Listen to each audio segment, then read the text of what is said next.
Well, hello and welcome. My name is Karen Eggleston. I'm Director of the Asia Health Policy Program here at the Shorenstein Asia-Pacific Research Center. And I'm delighted to welcome you to today's webinar in our colloquium series this academic year on aligning incentives for better health and more resilient health systems in Asia. Before I introduce today's special guest speaker, I want to invite you to join us on May 12th at 5 p.m. Pacific for our final webinar in this series, which will be with two special guests talking on health in Myanmar and efforts to build resilience amid the deadly syndemic of coup and pandemic there. Today, I'm delighted to introduce Professor Cynthia Chen, Assistant Professor at the National University of Singapore. Dr. Chen is a visiting scholar at our center at Stanford this spring, and I have the pleasure to continue collaborating with her and her team on these critical issues of healthy aging in Asia and comparative global perspective. Dr. Chen earned her bachelor's, master's in statistics and Ph.D. in public health, all from the National University of Singapore. Dr. Chen's research has been supported by Singapore's Ministry of Health and Ministry of Education, as well as the US National Institutes of Aging and the Thai Health Promotion Foundation, among others. She has published many journals in many articles, more than 45, as I understand, in internationally recognized journals on topics ranging from societal aging, the burden of chronic diseases, cost effectiveness research, some of which you'll hear about today.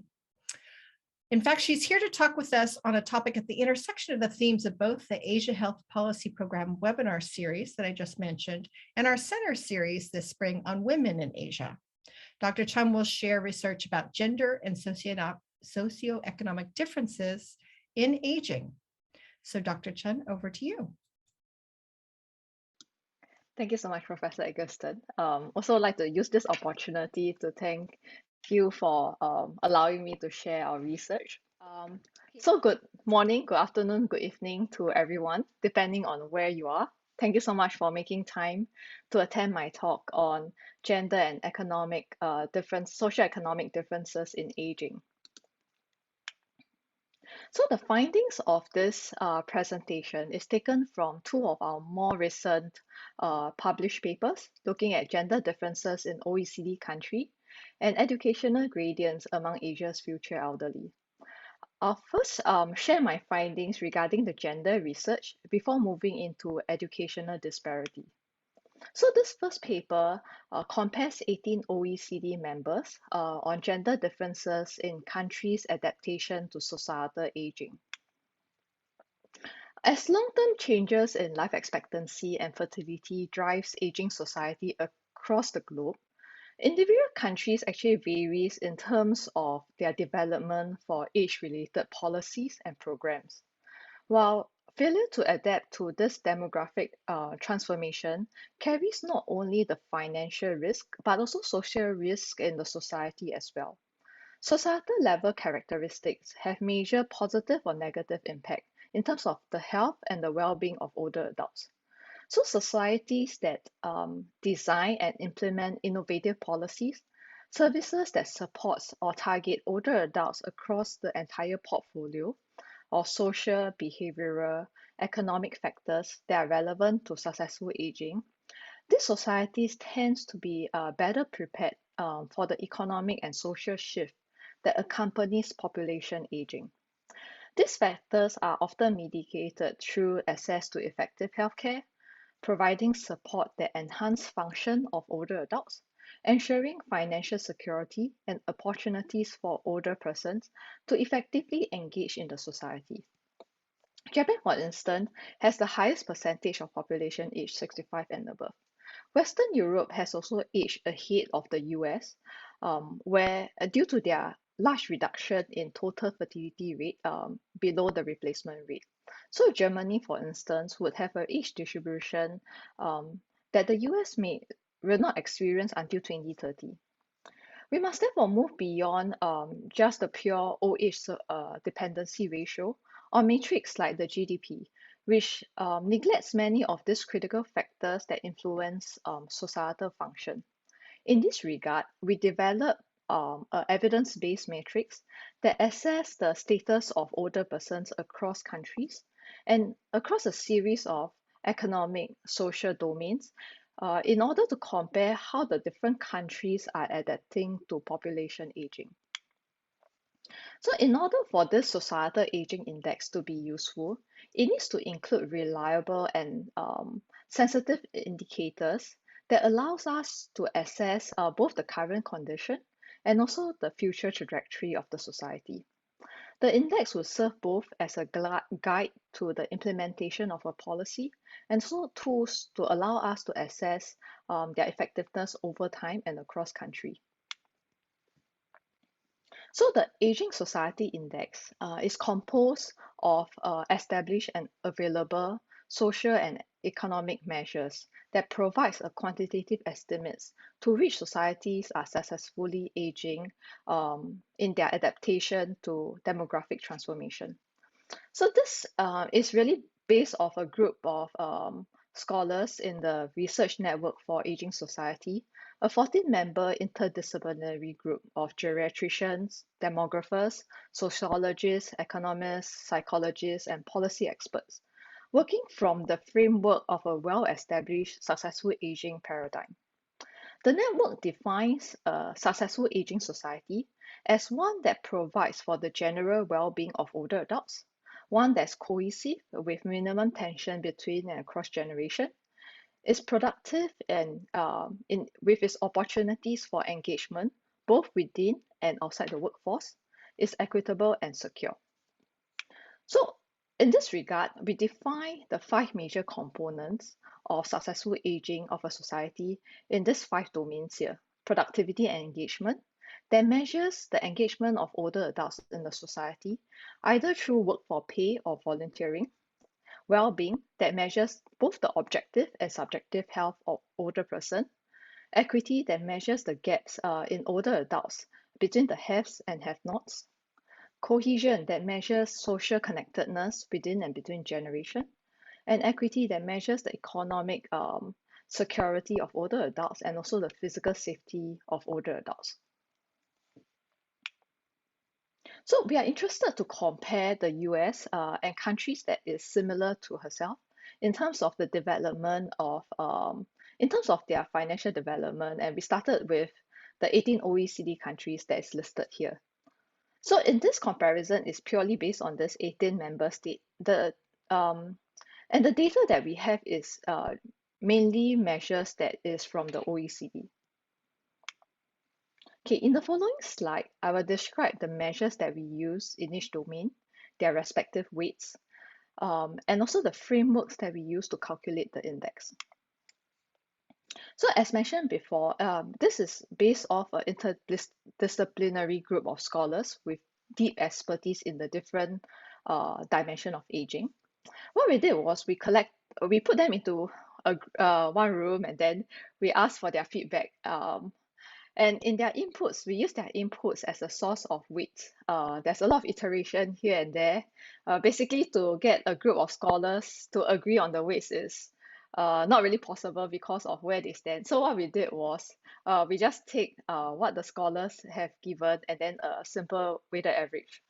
So the weighting was done in the individual measures within the 5 domains, and also done across the 5 domains: productivity, engagement, well-being, equity, cohesion, and security. Okay. So under productivity and engagement, we included measures of connection within and outside the workforce.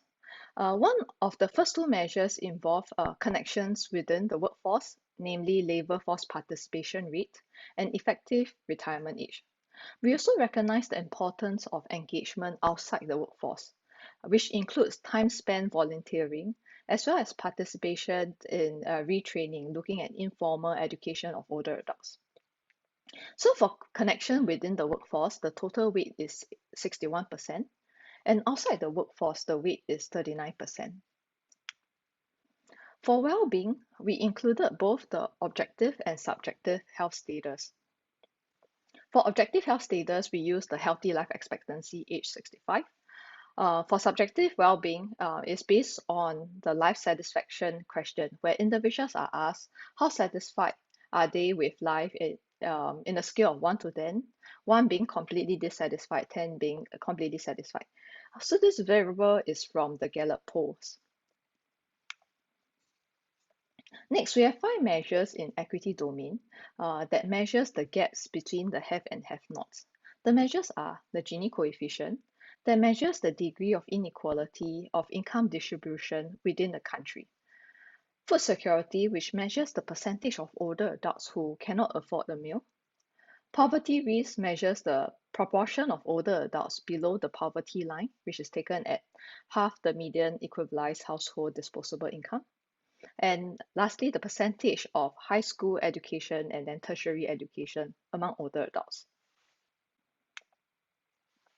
For cohesion, we use measures of social connectedness, where we give equal weights to the social support of older adults, where people report if they have relatives or friends that they can count on if they are in need or in trouble. Co-residence is a measure of the percentage of older adults who are not living alone. And lastly, in the security domain, it measures the support in retirement, meaning the economic factors, and also the physical factors on whether how well or how safe they feel in their neighborhood walking alone. So heavier weight was given to the economic security, such as income of older adults and the net pension wealth. We also include security for the health system measured by the public healthcare expenditure in long-term care and financial security of the country, which is the external government debt. Then lastly, we also include physical safety, where the participants answer whether they feel safe walking alone at night. So what we did was we used 2 weights. One is equal weights, where a priori we don't really know, or we can't really decide whether which of these domains have a bigger importance or not. So we give them equal weights. The network weights were the weights from the 14 scholars in that aging society network that we came together, and then we took the average across all the 14 members. Okay, so this slide summarizes our aging index, the domain. And let me just use one domain as an illustration in terms of how we actually created the score. In the equity domain, what we have is we have 15 measures that we discussed previously: poverty risk, Gini coefficient, food security, high school education, and tertiary education. The weights that you see just beside the each of the measures, the numbers here are the weights that is given to each of the measures. Within each domain, what we have is the weights will sum to 100. And thereafter, we use these measures with their respective weights, and then we create a score for equity. Thereafter, and then we repeat this process for each of the domains. After that, we have, so for each, when we derive each of the domain score, we use these weights to get the aging index. So we first start off with the right-hand side where we have the measures, and then from the measures we get to the domains, and from the domains we get to the aging index based on the respective weights. Okay, so how do we actually do and calculate this? Because each of the measures have different scales and different ranges of scores. So what we did was, first, we need to make sure that the larger values always implies a better outcome. So for instance, if the variable is poverty risk, we create a variable called no poverty risk, which is 1 minus poverty rate. Then, because each measure have a different scale, we standardize the score using a goalpost method, meaning that the best and worst performing countries are going to become the goalpost, which will score 0 to 100. I'll illustrate this more in the next slide. To test the sensitivity of our score, so basically it could be that some country scores well because of the different weights that we use, or because of the way that we calculated the index. What we did was also we test the sensitivity of our index using different methods, such as the z-score. So we create the z-score, and then we compare with the values that we use in the goalpost method. Then finally, we create our overall index score using the weighted summation of all variables. So the first step is we must ensure that the high values always implies a better outcome.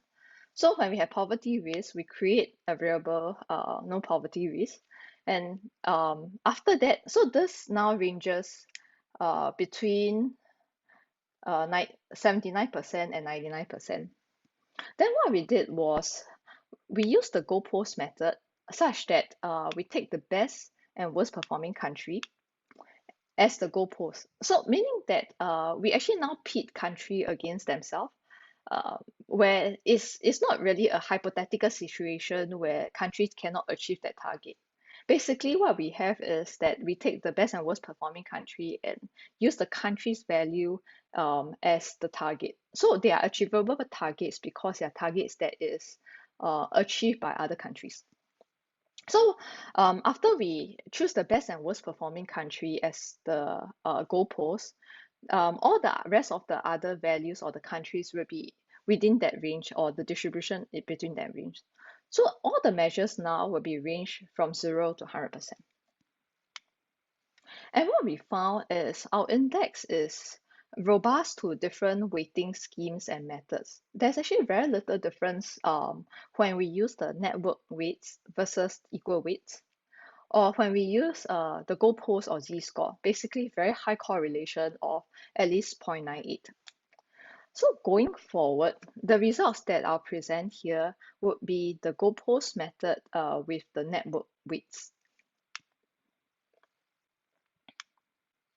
Okay, for the results, in the well-being domain, in all OECD country, what we find, right, is females have have an average longer healthy life expectancy of about 3 years longer compared to the males. So, how you read this graph is at the diagonal line, is where males and females are equal. And any point that is below that diagonal, it favors the females. Any point that's above the diagonal, it favors the males. So here you have females who have a longer healthy life expectancy compared to the males. But what we realize is after we adjust for the biological advantage of healthy life expectancy in female, so we take into account of the fact that, okay, so female have longer healthy life expectancy, but female also have longer life expectancy. So what we did was we take the ratio, we see what's the proportion of life that females and males spend in good health. Once we look at the proportion of life spent in good health, which is this ratio over here, now we no longer see that female has this huge advantage anymore. So although females have longer healthy life expectancy, they are also actually living longer. So when we look at the proportion of lifespan in good health, actually they are pretty comparable to the males. Then when we look at the life satisfaction score, basically, males and females are comparable. But mainly in the Nordic countries, at the top end, what we find is that they tend to perform well in both males and females. So when we look at the well-being domain, after adjusting for the fact that females have longer life expectancy, females live longer, and we use the ratio instead of the overall healthy life expectancy, we find that there isn't really huge advantage of females compared to males. Basically, the difference is males have on average a score of 1.5 points higher than females, but this is not statistically different. So in terms of well-being domain, there isn't really a gender difference. Next, for productivity and engagement, all countries in our sample, males have a higher average labor force participation rate of 5.9%. Among older adults, they also have a longer effective retirement age of 1.7 years. So Japan is one of the country where it has the longest life expectancy in the world. They also have the highest effective retirement age, both in males, 70.8 years, and females, 66.7 years. While their labor force participation rate in males is 35% and females is 18%. So females is half. So in terms of the overall productivity and engagement domain, it reviews this gender difference where males have a higher score on average of 10 points compared to the females. Next, for equity, what we find is males are less likely to suffer from poverty risk in older adults compared to females with a 5 percentage points difference. They are also slightly more likely to have at least an upper secondary education. So overall, in equity for most countries, it reviews gender difference where males scores higher by 3.5 points compared to females.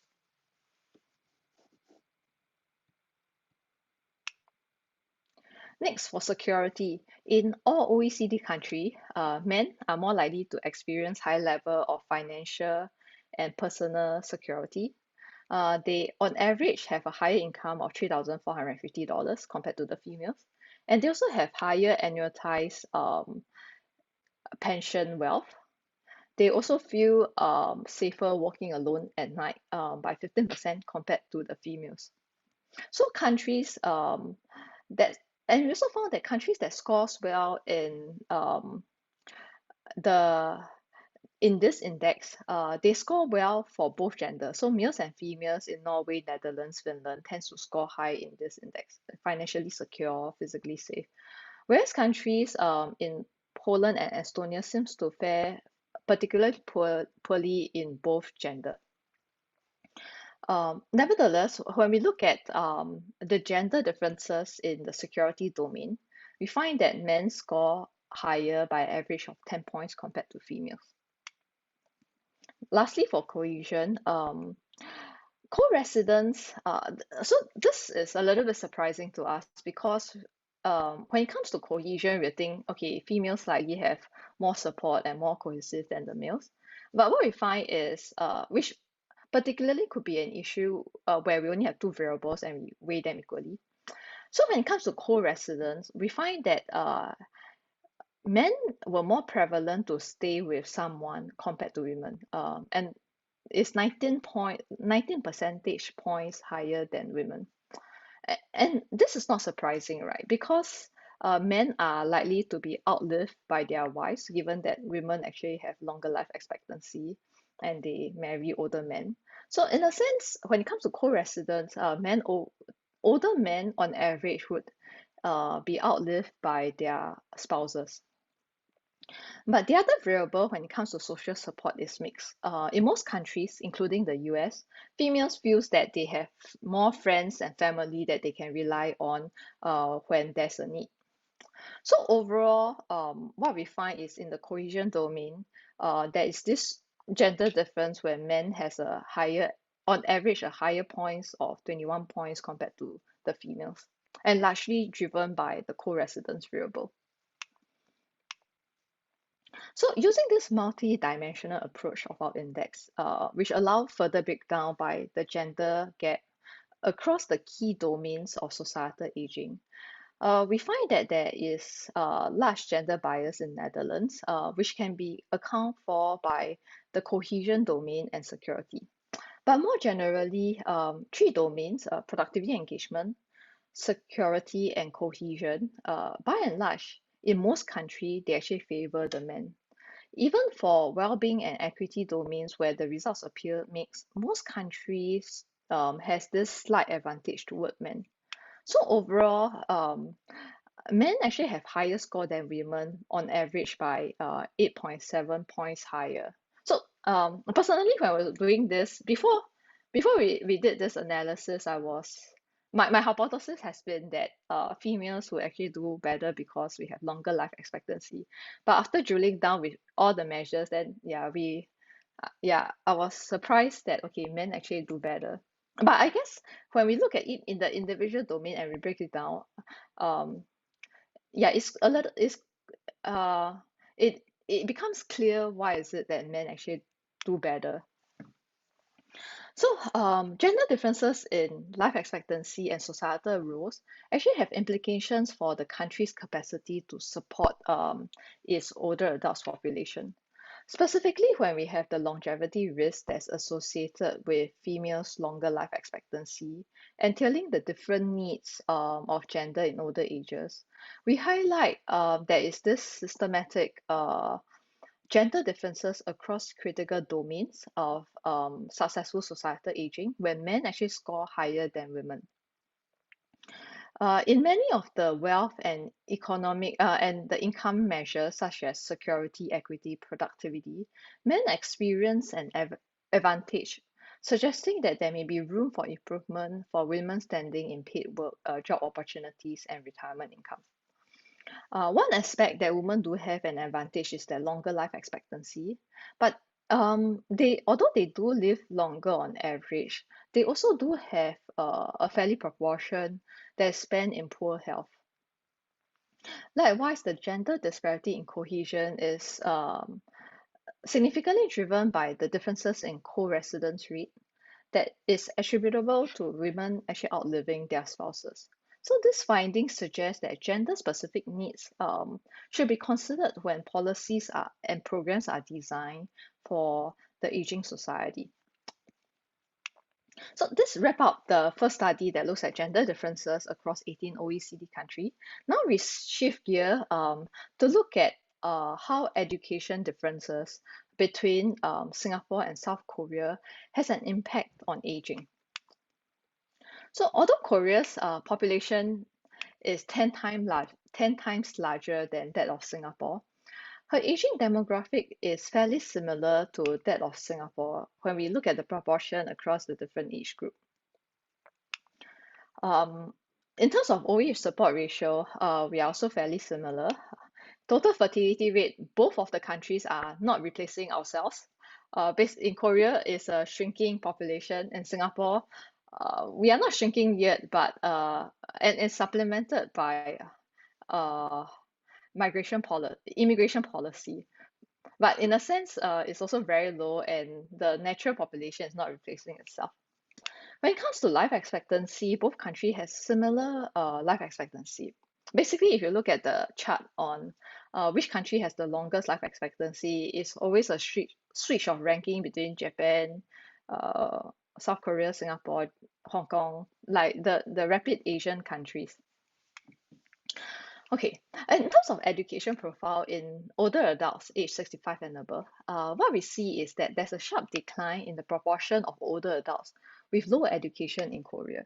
So the dotted red is the low education for females, and then the dotted blue is for males. The solid line is high education. So what we find is females have a higher proportion of being low educated compared to the males. Over the same period, there's a sharp increase in college education, both for males and females. Similarly, we actually do see that in Singapore, where there's a drop in the low education of males and females, and then an increase in the high education. But when you compare these two countries, what we find is the decline in the low education in Korea is much steeper than in Singapore. The data here is based on UN populations projection. In the following slides, I will describe the data set and the methods that we use to model the future elderly in both countries. The data sources that we used were longitudinal aging studies from South Korea and Singapore. In Korea, we used the Korean longitudinal aging study of aging. This data set has 4 waves, started in 2006, includes 10,000 respondents aged 45 and above.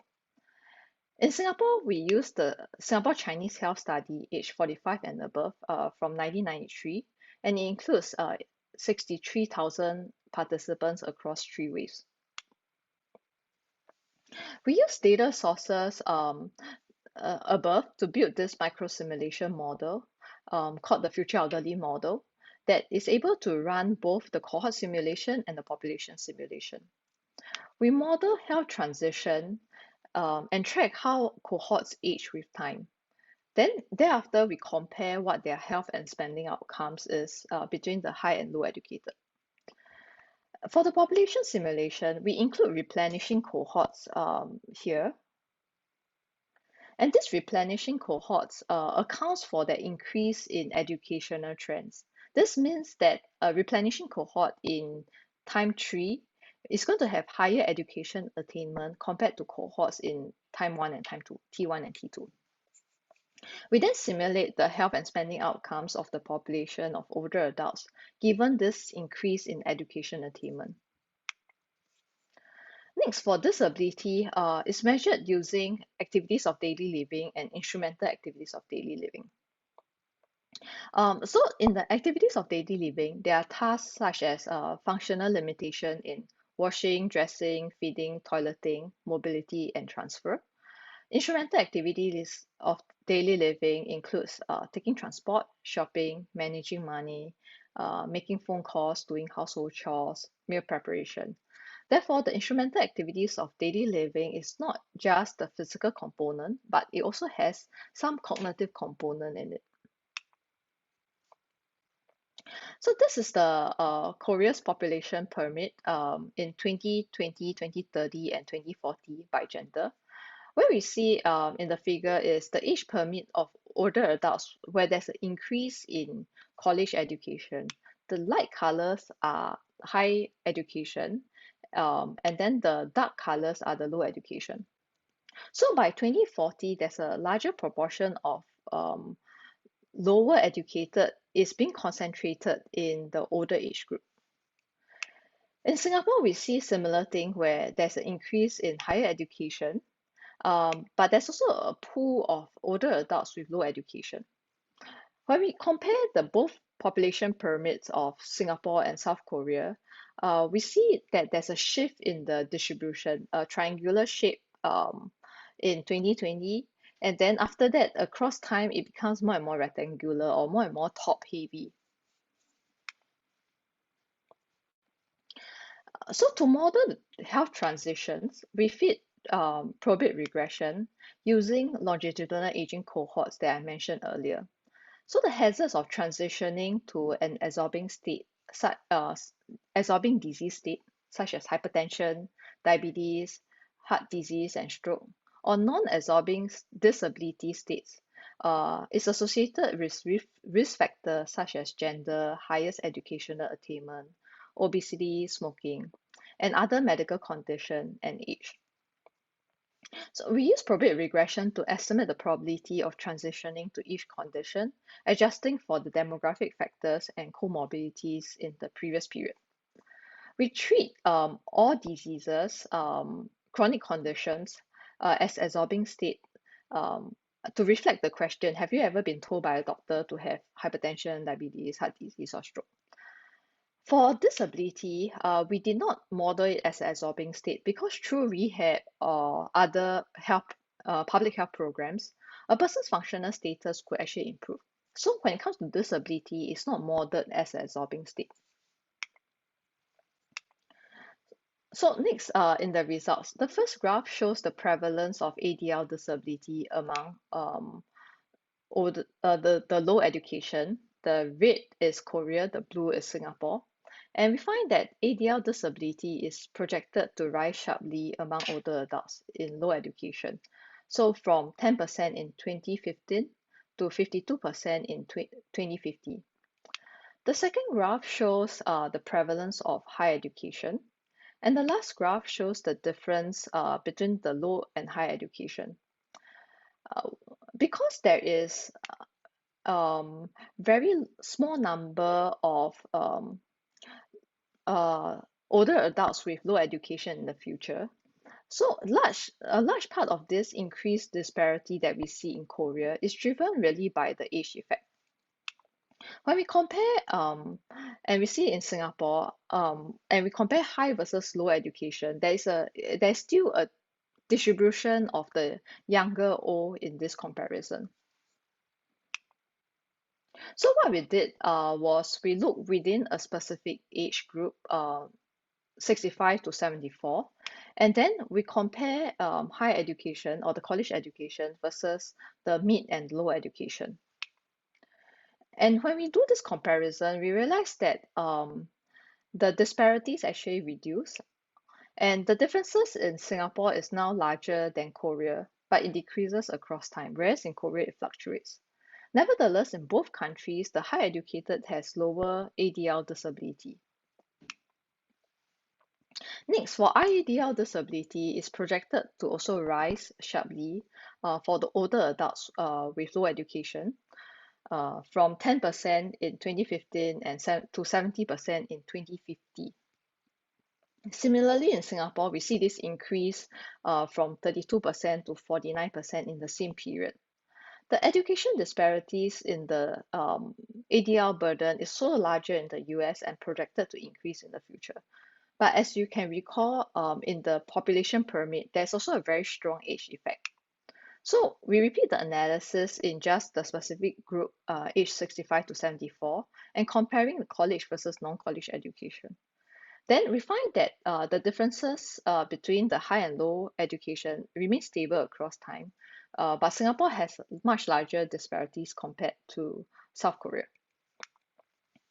So by 2050, the number of people with any ADL disability in Korea is projected to increase 5 times, from 500,000 to 2.5 million in South Korea, and then for Singapore, 49,000 to 275,000. Next, we adjust for differences in population size. And what we find is the rate of disability per 100,000 person years is higher for Singapore compared to Korea. By 2050, Singapore is projected to have 18,000 disabled, whereas Korea is projected to have 16,000 disabled per 100,000 person years. Suppose we want to adjust for differences in age structure and account for the strong effect of age on ADL disability. What we did was we compute the age standardized prevalence rate, where the population was standardized to the combined Korea and Singapore population in 2015. So we don't allow the population to change. And if we can prevent people from aging, what we find is that basically the rates are stable with a slight decline in the age standardized disability prevalence across time, partly due to the increase in college education who are in better health. So to conclude, while Singapore and Korea has very similar pace of aging, the rate of increase in functional disability and chronic condition do differ by the two countries. And this could be due to different factors such as lifestyle, physical activity or diet, or cultural differences. Older adults with higher education attainment are projected to have a lower prevalence rate for functional disability and chronic condition, and this is consistent in both Singapore and South Korea. In Singapore, we find that ADL and IADL disability disparity is higher than South Korea.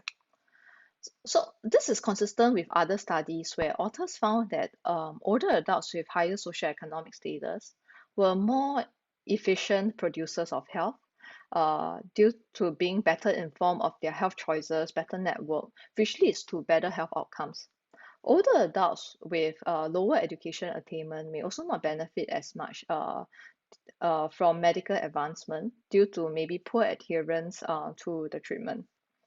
In addition, when there may also be access inequity in the supply side, where different hospitals may have different quality of care. So even though there is universal health coverage, it may not be providing universal best care for nations. So with that, I end off my sharing and happy to take questions. Thank you.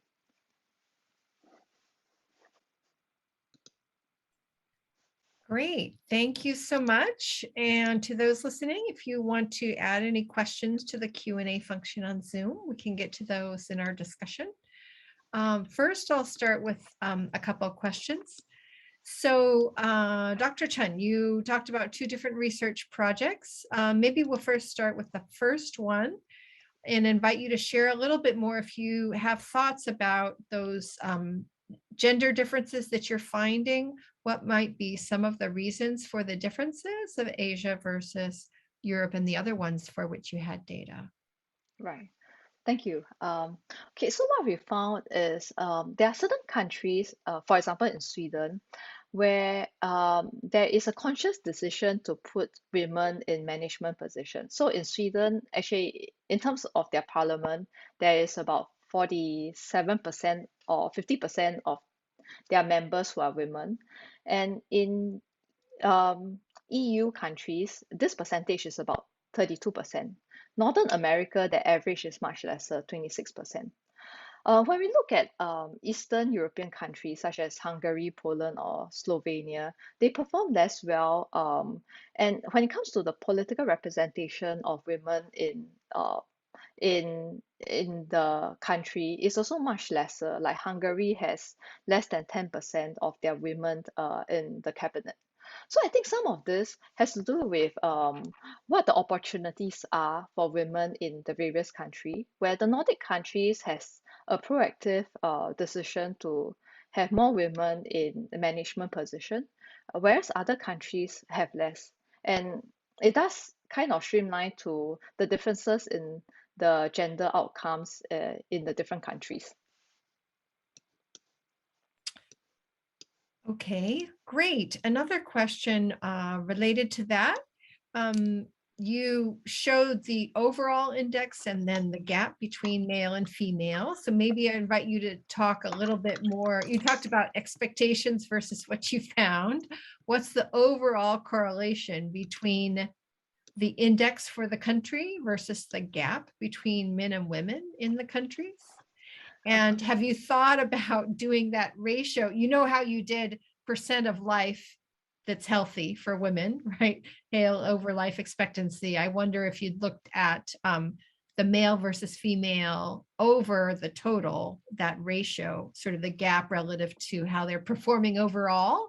Any comments on that? That's a good question. We have not done that ratio, but yeah, you're right. That ratio actually makes a lot of sense. So what we find is some of the country that has very small differences in gender disparity is also because they tend to perform worse off for both men and women. So when you take the difference, it's a small difference. Yeah. So some of the countries like uh I like Estonia and Slovenia, they have small difference, but in general it's because their men and women tends to perform poorly in the index. Yeah, so the difference is small. But there are other countries like the Nordic countries where the men and women actually do perform well in both the index. So in that sense, their difference is also small. So you're right. Like in this difference, a small difference could mean yeah, it could mean both men and women are doing well and therefore should continue doing it. But it can also mean that both men and women are doing poorly, and this is where the needle should shift. But yeah, you're right. We didn't calculate the ratio. It's a good point. Yeah, we need to take a look at that. Well, since you have all the data, you can play around with it. Yeah. Another question, since we both work on issues of cost effectiveness and resource use and thinking about healthy aging. So there's always the dilemma, one of the things in your network domains had to do with spending on long-term care, which is an indication maybe of a society's commitment to supporting people in that age range. But of course, then the question is it also capturing overspending by some countries at some point? I mean, I noticed that you didn't just have healthcare as a percentage of GDP, right? So this is an invitation to ask about that use of resource use measure. How do we think about that? Is in terms of goalposts, is higher always better, or there's an opportunity cost of that spending that could be spent more efficiently on another domain or something like that? What do you think? Yeah, okay, so it's a good question. When we are looking at how much resource is a country committing, so we were struggling what measures to use. So one of which it could be the percentage of GDP that's spent on healthcare. And then we realized that when we do that, it kind of throw US away from the comparison because US spends a lot and don't get so much. And in a sense, uh, in a way, US is also spending in innovations for the rest of the world. So in that sense, that measure is not as helpful. Then when we look at how much countries are spending in long-term care, what we realize is on average, basically all countries are fairly low in that measure. So countries aren't really investing in terms of long-term care. And to your question, whether spending high, is it always better? My sense when I look at the data is given the rate of how countries are aging and the resources that countries are spending in terms of long-term care, uh, it doesn't look like there's that overspending problem at the moment. That is when we use long-term care as the measure. In fact, most countries, like Singapore, uh, what we have is we have the nursing home for dementia is already at now its capacity is kind of almost full, and we are not even at that population aging boom in 2030. So in that sense, we are actually trying to play catch up. And what we're trying to do is to figure out ways where instead of institutionalization, whether is there ways to put home care and home health services, which actually also should all be part of long-term care. But in that sense, when it comes to cost effectiveness analysis, there isn't, or I haven't really seen good like things that are cost effective from a home care perspective. Like it's still fairly expensive to run, and a large part of it is not really heavily subsidized. So even when the service is available, uh, people may be more hesitant to use it because it's a lot more out of pocket um, cost in Singapore. I'm not sure, like in the US, whether is it part of an insurance or is it something where uh, people also pay a large part out of pocket.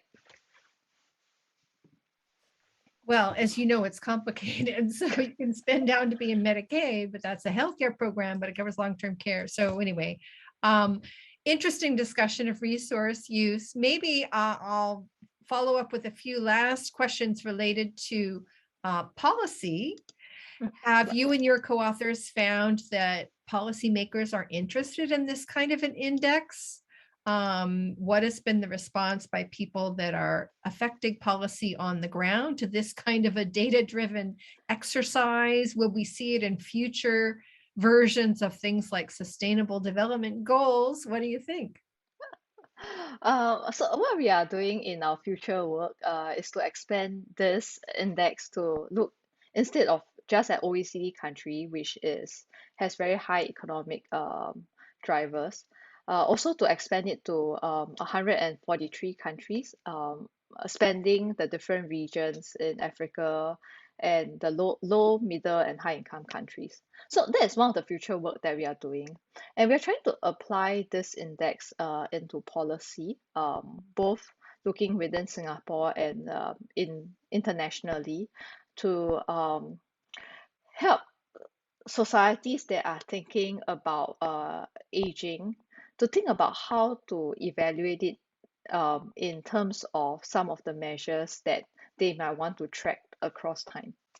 Yeah, so this is a future work that we are thinking about, and we are hoping that it will be helpful for both the policymakers and also program users on how to think about how some of this program is helpful for societal aging. Because a lot of times these programs, when we deal with population aging, the programs that are needed to run are not like a one-time off program. It needs to be run at a continuous pace across time. And because of that, the matrix that needs to be available needs to be measured also across time to be able to track what works, what doesn't work, and things that doesn't work, how do we actually adapt to change so that it's more efficient and more cost effective in the future. Yeah. Right. And last question, maybe linking the two papers together in some sense. I know there are issues of data availability, but the question would be, can one look at educational differences in aging security, and so on. Just like we did the educational gradients in health. In other words, all those domains of well-being, you might find, for example, that the better educated and those with higher SES live in neighborhoods, are able to afford places that are safer to walk around at night, and so on. And many of those disparities are hidden within the overall index. It's probably much easier to break out by male, female than other ways, but I wonder if you have any thoughts about other kinds of disparities for which you might be able to create such indices in the future. Yeah, that's a very good point. So ideally, if possible, it would be good to see whether what the outcomes look like for the high educated versus the low educated across all the measures that we look at just now, and then compare the educational differences in that country. Yeah, and then look at all the measures. The challenge here is, other than OECD that has done educational disparity, they have like a book that maybe is published every so often that looks at the educational differences.